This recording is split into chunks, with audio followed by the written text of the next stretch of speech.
Wow. Good friend that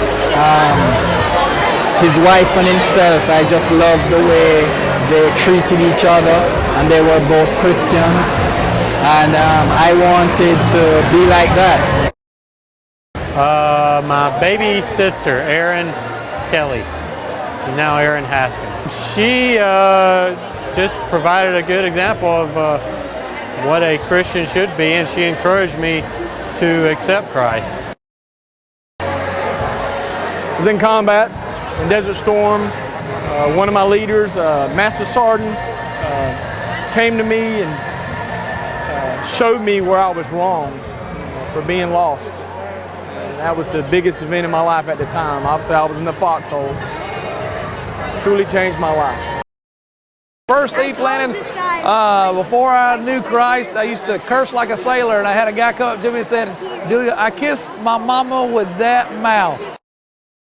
When I was a kid, I was about maybe 13 years old, I used to have to go to the bus stop in West Virginia in Garden Farms. I would go down to the bus stop, and there was a little boy named, his name was Chuck Price. We all called him Goo Goo because he had big, thick glasses. And we would tease Goo Goo, and we would take his lunch and toss it around. And one day a big St. Bernard came and grabbed Goo Goo's lunch, and we all laughed at Goo Goo. We laughed at Chuck. Chuck was crying. He'd lost his lunch. But I'll tell you what happened. I felt bad. I went to Chuck and I said, "Chuck, I'm sorry that we messed with you like that." He said, "Won't you come over to my house?" So I went to his house. Chuck was a Christian, and I got to meet his mom and dad, and he invited me to church. And so I went to church with Chuck Price, who wasn't Goo Goo anymore, and Chuck became my best friend, and he began a campaign to introduce me to Jesus Christ. I didn't do it then, but Chuck was my first contact. Chuck Price, Huntington, West Virginia.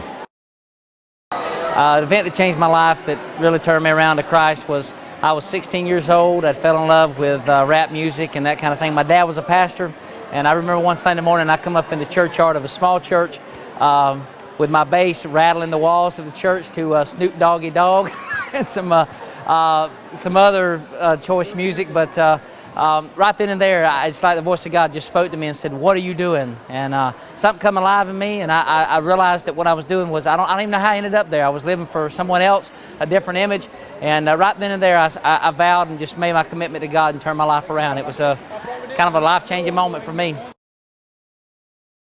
I heard Christian people singing. Ain't good enough? What pointed me towards Christ was my parents, my mom. My mom stayed home with me when I was really little, until I went off to school. So